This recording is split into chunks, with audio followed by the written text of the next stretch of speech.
Good morning, student. Today is day Thursday, chapter number 3, human reproduction, and we will discuss the male reproductive system. उसी को आज हम continue करेंगे. So here you can see a testis. इसको हम discuss कर चुके हैं already. And these are the vas efferens. ये सभी vas efferens will enter into the epididymis. Epididymis is a structure which store the sperm for prolong period. It is about 18 to 24 hours. Epididymis is a highly coiled structure. देखो figure में it is not shown in the figure, but you can see it is a highly coiled structure. We can coil it around like this. Highly coiled structure of 6 meter long है. It has 3 parts. The head part is known as coppat epididymis, the middle part is known as corpus epididymis, and the tail part is known as coda epididymis. And this part is only for the storage of sperm for about 18 to 24 hours, and the sperm attains physiological maturity here. कई बार diagram पूछ लिया जाता है what is the function of epididymis. तो epididymis basically for the storage of the sperm. अगर कोई पूछे where does the sperm formed, the sperms are formed in the testes.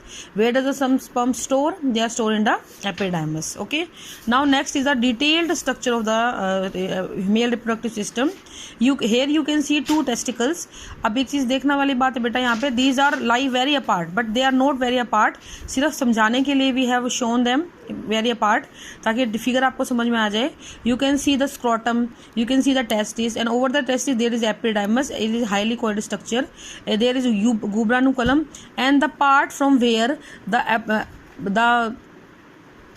vas deferens enter into the abdominal cavity is called as inguinal canal. Here is inguinal canal. From epididymis a vas deferens emerge which go into the urethra. ये देखिए जरा, it coil around in the abdomen and go into the urethra. You can see here also epididymis, then vas deferens. This tube is known as vas deferens, and it coil around and then go enter into the urethra. Now this is the urinary bladder, and this part is known as urethra, and in urethra this vas deferens enter. Here is an ampulla region. It is a swollen part of the vas deferens from which seminal vesicle enter its tubes. Here seminal vesicle is present in the pair from both sides. It enter into the urethra. Now there is a donut shaped structure. You can see over here there is a donut shaped structure. It is known as prostate gland.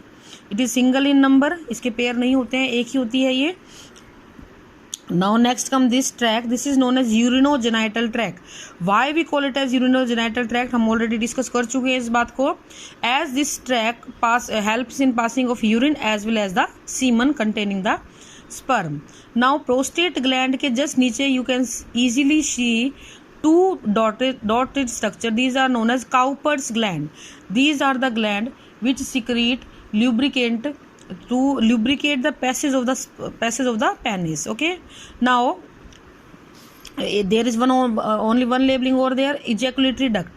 शुरू में इसको हम was difference बोलते हैं, लेकिन जैसे ही seminal vesicle इसके अंदर आके ऐड होती है then the name changes to ejaculatory duct. इसी तरीके से यहाँ तक ये यूरिथ्रा है, और जैसे ही सीमन आके इसमें अटैच होना शुरू होता है then we call it as urinogenital tract, and this is known as urinogenital opening.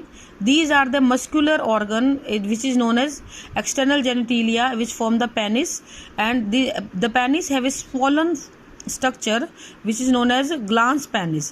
Its end are very swollen जिसको हम glans penis बोलते हैं, and it cover with a skin which is known as the foreskin or purpurus.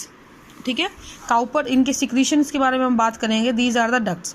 तो basically आपको जो ध्यान रखना है, टेस्टिस जो है उनमें स्पर्म प्रोड्यूस होते हैं, एपिडिडाइमिस स्टोर होते हैं, वॉस डिफरेंस को कैरी करती है, आगे जाके ये इजैकुलेटरी डक्ट में बदल जाती है as Cowper gland seminal vesicle attach to it.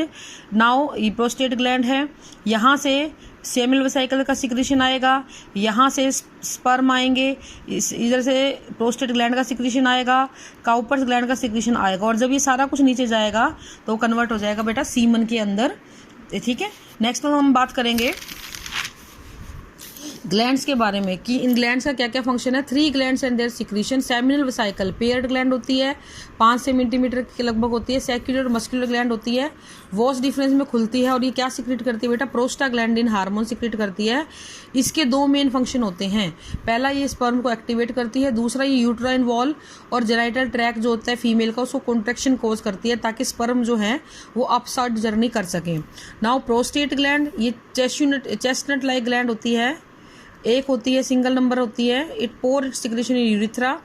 It secrete mainly it secretion comprises of bicarbonate ion, lipid and citric acid.